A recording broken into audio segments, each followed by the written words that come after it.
Welcome to Toffee TV. It is the match preview. Everton going down to Bournemouth. One for the fans over Christmas. Great one. Good distance. Mm. Well, you know, nice little. That's what it is. Nice long way to go. If you get a result, it's a nice way. It's a nice place to come back from because you've got all night to celebrate. Mm-hmm. But it's an interesting game. You know, Bournemouth are currently in the bottom three, aren't they? Bottom, yeah. They had a little spell, didn't they, in November where looked like they were getting out of it. Yeah. Sort of just before we had our little spell. But in December they've sort of fell into the trap. A few draws. I think they drew at Palace, and then heavy defeats against United. City, they got beat by United, actually only by one. Liverpool beat them 4-0, and then on Boxing Day they drew 3-3 with West Ham with a let's say dubious equalising goal in the 91st minute or whatever it was. So I think this is an interesting one because for us, obviously going somewhere like West Brom, it was a negative game. And we've defended. We didn't have to defend massively well because West Brom were crap. But oddly enough, I think Bournemouth will pose a lot more questions because they are one of those teams that don't really seem to care. You know, they are the team that gets beat 4-0 by teams, but comes out of it going, well, at least we had a go. I don't know how you can be like that. A few of our fans want us well, to be yeah, like that. But they are like that, and that opens it. I think that'll open this game up a little bit and make it very interesting. And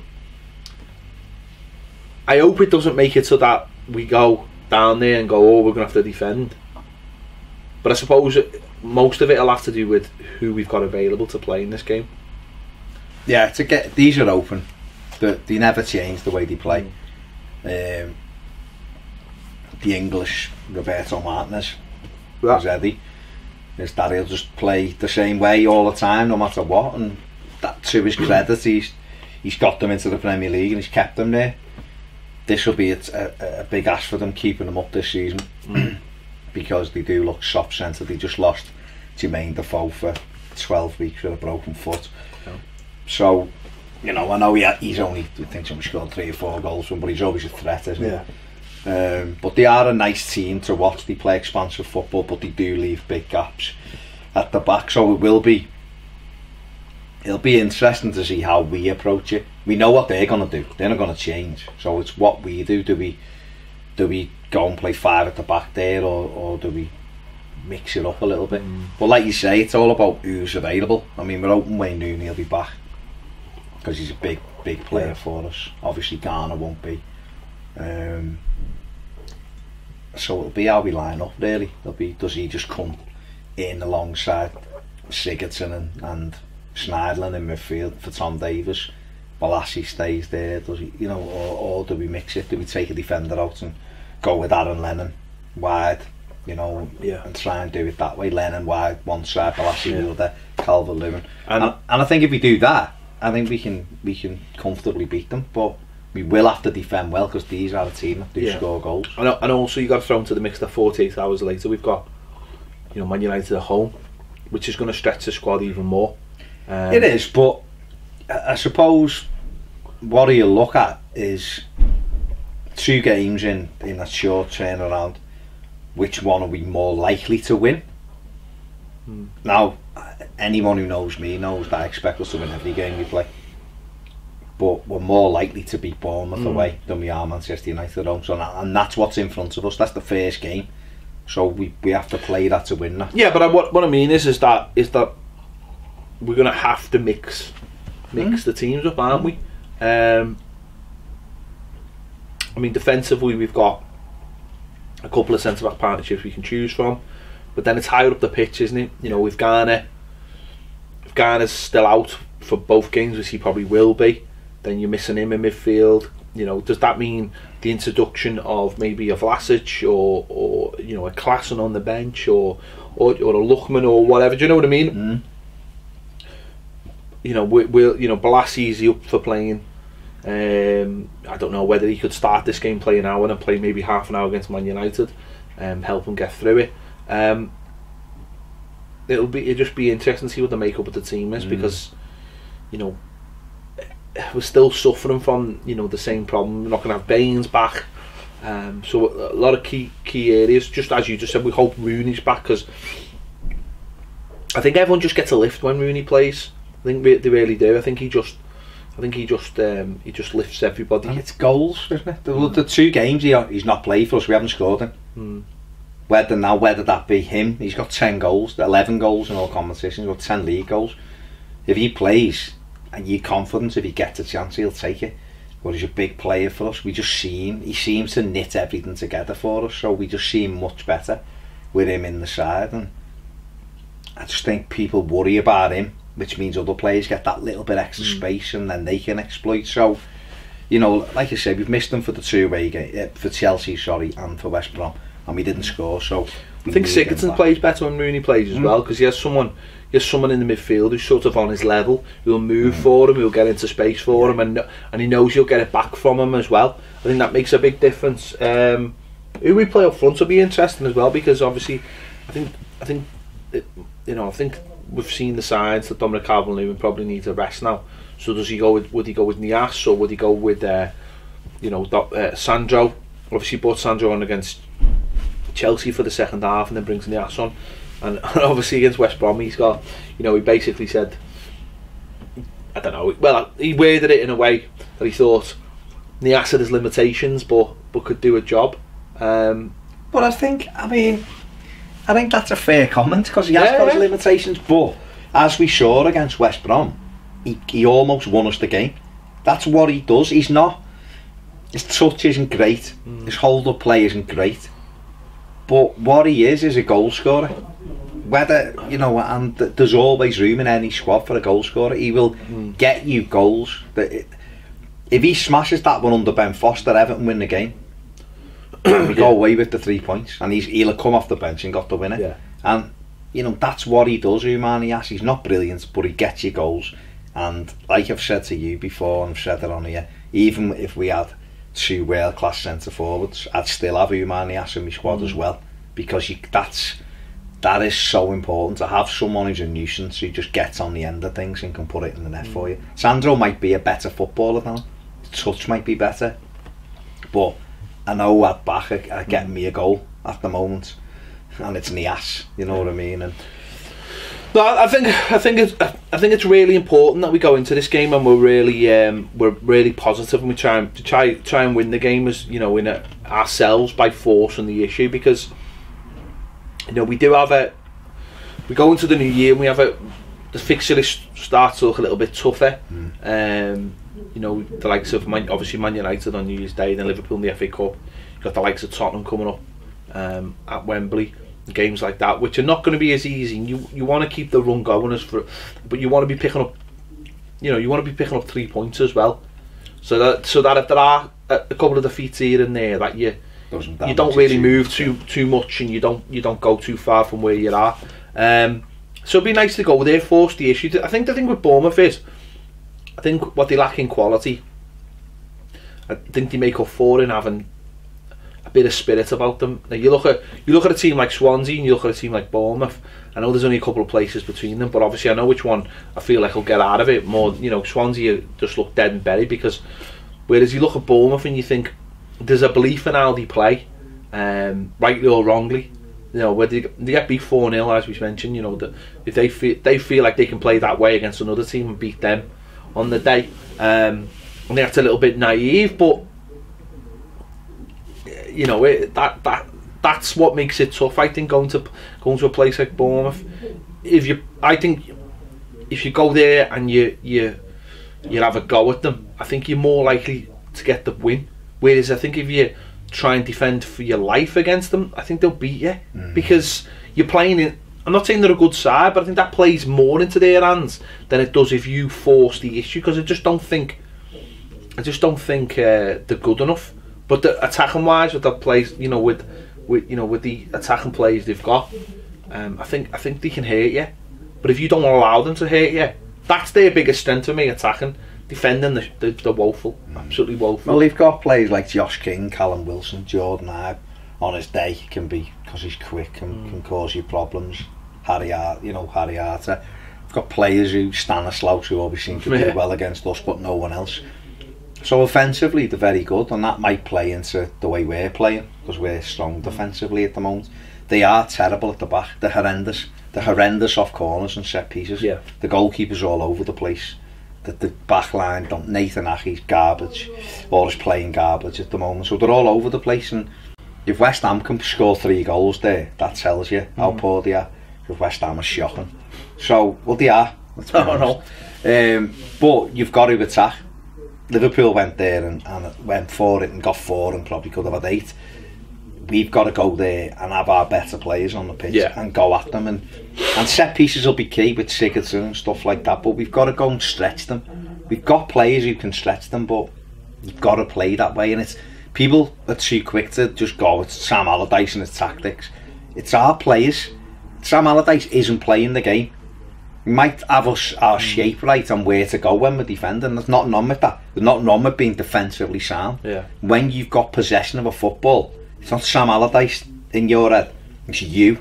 It's the likes of Aaron Lennon being able to go past the player and set someone up, or Balassi, or Lookman, or Sigurdsson, or Rooney, or Calvert. It's those players are in possession of that football, and they've got to go and deliver, and we've got to go down to Bournemouth and beat them now, because that West Brom game was 2 points dropped.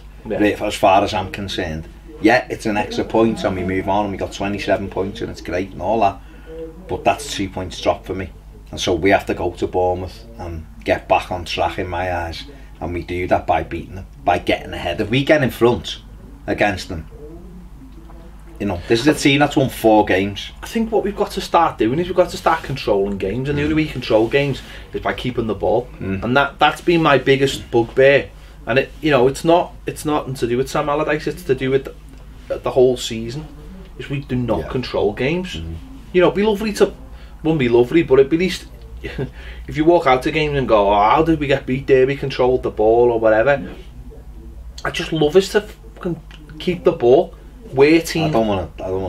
No, I don't want. That's what I'm saying. No, I don't want that either. What I'm saying is, it would be lovely to go. What a performance that was! We won 3-0. We had 25 shots, and we had total. But just to control the game, just control. You have the ball. You control the game. You stop the opposition by having the ball, and we just give it away far too cheaply. But he says that, doesn't he? That's he goes like, why can't we keep the ball further up the pitch? It was happening under Ronald Koeman, wasn't it? It's not just Sam Allardyce. It was happening under David Undred. It was happening under Ronald Koeman. Just giving the ball away all the time. And it's players. That's what I'm saying. It's players. You can look. We've had 3 different managers this season, and the problem's been there from day one. But the mad thing is, we've seen a patience at times. The goal against Newcastle, the goal in Limassol, even though it's the backup sort of players. One of the goals against Swansea.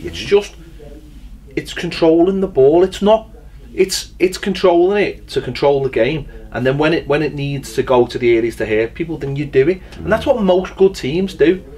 Whereas too much of the time it's like, get it here, get it there, get it here, get it here. It's too much. It's too. There's a purpose without there being actually a purpose. Players picking it up and running without actually thinking where they're running to, or where they're running, who's going to be there when they get there, or who's around them. And I think that's a big problem for me. It's too many players playing their own sort of head down game rather than thinking about the whole thing. Get the ball, give it, get it back, move, get it back. Just move the opposition round to the point where you find an opening. I just don't think we do that enough, and I just don't. And okay, we mightn't have good enough players to do that all the time, or against certain amounts of players, but at least try it. Stop being forcing yourself into silly things. You can still put your foot through at the back and defend properly, but when you're in possession, but it comes down to movement, Pat. If people don't move, then it's easy. You're easily marked. I was watching us against West Brom, and the amount of times that we had it, Sigurdsson had it, or Tom Davies in the middle of the park, and everyone stood still, and you're like, it's so you knock it and you get it back, and then you knock it sideways and then you get it back, and everyone's still, and you're going, there's no movement. So you're not creating even space behind you. So then one of them will take a chance with a pass and it gets cut out, and then you're on the defensive then, because nobody's come and give you the simple pass. If you come off your man, someone follows you, there's a gap in behind you then. Kenny's great at that round the corner, passes down the line into channels, but it's all about moving. There's not enough third man running moves, is there? There's not enough of, like you just said, pulling people out of position, them running into the space. There's not enough. I suppose that comes from the training ground, and if, we haven't done a lot on the training ground for that kind of thing, then maybe that'll come. Maybe it's been getting done instinctive play with Rooney and Sigurdsson and players who can see that. So maybe that's what he'll look at now. Maybe he'll say, well, I'm quite happy with where we are defensively, and we'll move it on. And that's what he's talking about, doing things that affect that. And listen, if you can coach the defence to defend properly, or the team to defend properly, then maybe those coaches can do that as well. Look at the goal against Huddersfield, the first goal, the move, the ball out to Garner, to Lennon, quick into Calvert-Lewin, the back heel, bang, goal. And you're like, look, that was a good bit of football, and it carved them open like that when they were sat. So why can't we do that away from home? Why can't we do bam, bam, bam, bam, and we're in? Because movements, if people stand still and get marked all day long, and that, it just makes it easy for the opposition. And you're right, it could be personal. Well, it is personal, but our players have got to move, and if we do that, we'll cut these open time and time again. But you're right, we've got to get a stranglehold on this game, get hold of it and grip it, because under Roberto Martinez, we would have 60% of the ball every game. I think there wasn't many. There's only a handful of games I think we didn't win the possession when we had Martinez the manager, and that was against the top sides as well. We'd have the ball all the time. We'd do nothing with it. We wouldn't do anything with it. It'd be side to side to backwards, but we'd have a lot of the ball. And if we can find a balance between having enough of the ball to then go bang, there's the opportunity when they're getting a little bit frustrated, you've got to take it. But I really do. For me, the first goal is key in this. I think if we can get ahead, I think even though they didn't throw the towel in against West Ham the other day, I still think it'll make us feel better about ourselves, and they'll still keep going because Bournemouth do that to the credit, but it'll make us grow a little bit and go, right, we're in control of this now, and if we defend the way we can, we can hit these on the break and kill it off. Liverpool blew them away in the first half, didn't they? And because they went at them when they got the goal, and I think if we can get the first goal, and then we've got a good opportunity to go on and win the game. Yeah, and as you said before, set pieces is a big thing as well. They seem very susceptible of set pieces, and they don't really want to do the hard work. So it'd be interesting. Now, hopefully, we can finish 2017 off in the right way before tough start to 2018. So and 3 points Saturday get us up to 30 points in and around 8, looking up at that 7th place, and think, well, that's the next thing to go for. And we're 10 points ahead of these at the moment. If we win 13, you're putting that real daylight between. You're killing off their hopes, because they're thinking 5 wins to get back to where Everton are at the moment. Because I've still got one eye on that. I want that. I want us on 40 points as soon as possible, and then we have a look. People might look and go, it's negative, but it's not, because if we get to 40 points quickly, then we've caught other teams. We can get closer to other teams, and for me, it starts. It's still all about getting 4 more wins. Yeah, got to be, and it starts Saturday. Yeah, and I think that's probably the way Sam Allardyce looks at things, getting 4 more wins. If we win the weekend, 13-0. Exactly. If we win at the weekend and we're on 30 points, the transfer window opens on Monday. You start looking at players then. Other players might look then and go, like, whereas we were talking the other week and going, who's going to want to come now? We're 17th, 6th. You're going to players and going, we're 8th. We're a couple of wins off a European place here. Then players will come anyway for the money, but they look and go, well, they finished 7th, they were close last year, they're there again now. Maybe with a bit more quality, we can crack that. So for me, it's a big game, because we dropped 2 against West Brom, and I expect us to take all 3. No, it'll be a tougher game, because these will come at us. I'm expecting us to win the game. And we owe these a couple, because we're always shy down there. We do owe them. We owe them big time. That 3-3, they can fuck off. Sorry, Bournemouth. The 3-3, what was it, 2-0 last, was it 1-0 last year? Probably 1-0 last year. We've only actually beaten them in the FA Cup, haven't we, down there, I think? Beat them 2-0 in the Cup. The FA Cup, so, yeah, let's... we owed them this one. Yes, 3 points please, Everton, if you don't mind. If you don't mind. If you don't mind. Just win the game. If you don't mind, bring us the 3 points. We'd like the 3 points. Yes, thank you very much. Yeah, let us know your thoughts in the comments on this one. It's a little tricky one, I think, but come on, Blues. Should have enough to beat them. Another team in the bottom 3. If we don't pick up 3 points against another team in the bottom 3, I can't even imagine the fume. Just go there and win it. Only won 2 away games in 2017. Yeah. It's scandalous. So win. Make go it 3. Win. As I said, let us know your thoughts in the comments. Don't forget, if you haven't already subscribed, please do. Click the bell for alerts. And if you want more videos, join us on Patreon. See you later.